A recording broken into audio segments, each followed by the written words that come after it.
I know my daughter's going to be laughing at that. That's me. What can I say? Oh.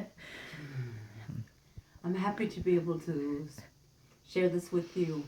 I apologize for not having shared with you for a month, but I've been really, really in bad shape for a month. It's been a really hard time. I've had several medical surgeries, minor ones, but not so minor. And the anemia has kicked my cola this month, so I haven't been able to post or really see anybody.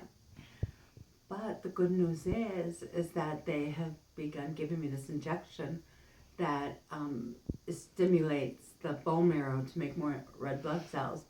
The thing that was hard about it this past month is that I couldn't have transfusions while having that injection, so we had to just wait out the injection to see if it's working, and it looks like it's starting to work. My blood work is showing that it's starting to work. So, at any rate, there's several things that I've been thinking about that I wanted to share with you. One was this idea of stability. You know, in the medical field, they tell you you're stable. You know, and I'm thinking, what is stable? And I'm going to tell you what I think it is. It's this strange state of limbo because you're not at the crisis point of the precipice of death, but you're not who you were before all this happened. So I'm not who I was before this earthquake erupted, and yet I'm not having to be at death's door anymore. So I'm in that space in between those places, and it's a sort of limbo, and so I'm learning how to dance in this limbo of stability, and we'll talk more about that another day. The other thing I really want to share with you is about suffering. This whole idea of suffering and are we worthy of our suffering? Dostoevsky talks about him wanting to wonder if he was worthy of his suffering. And I have been suffering a lot, so I've been thinking a lot about suffering.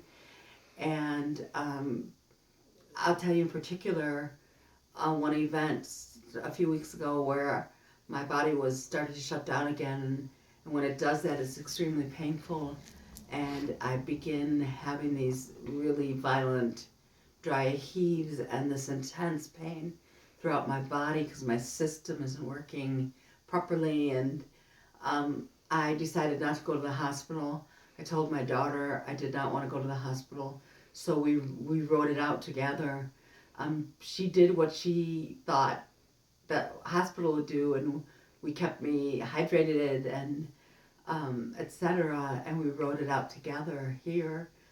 And throughout that, I was, doing my prayers and my meditations, and I was thinking of how in NLP and some of the other New Age thinking, they tell you to focus on what you want.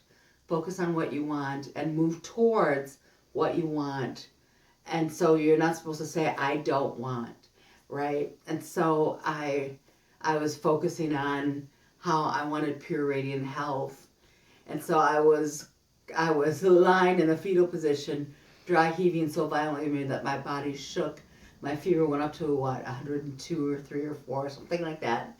And it was unbelievable. And at the same time, I'm saying, I want pure radiant health, I want pure radiant health. And all of a sudden, I bust out laughing in the middle of the dry heaves because I thought my unconscious mind is saying, what? What the hell? No, fuck, I hurt. What are you talking about? You're sitting here dry heaving up blood and this whole thing, and you're trying to tell me you have pure radiant health. So I realized that we have to use language and use things that our subconscious mind can buy as well, our spirit and our body. I can't tell my body one thing in the middle of that kind of violent thing happening because my body, my mind, and my spirit are going, I don't think so. So, based on some other stuff I'm reading, based on some of the work of people like Joe Dispenza, I thought I would say, what if? That it was more about creating a realm of multiple possibilities. And so I focused on what if? What would I feel like if I had pure radiant health? what would it be like to not be doing this dry heaving? And you know what? I'm learning that really works for me. May not work for you, but try it. It works for me. So every time I'm in a situation like today, we had to go to the nephrologist, and I thought, what would it be like if my blood work came out really, really good? What would it be like if I felt worthy of health? So this idea of possibilities, my subconscious mind could buy that for some reason. So I'm gonna have to close now.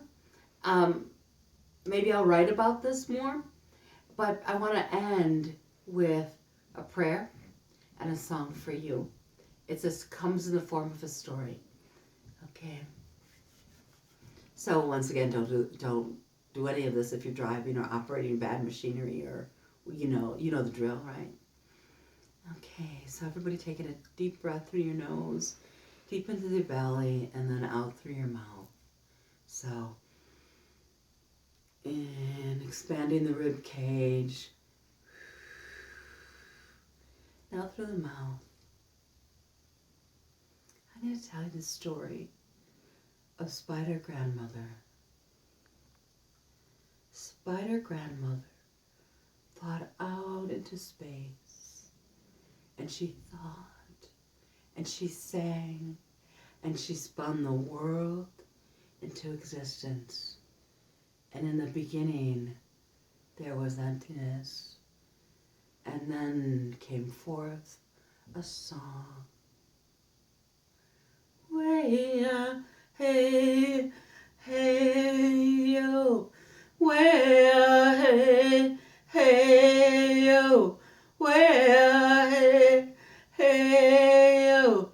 Way, hey, yo.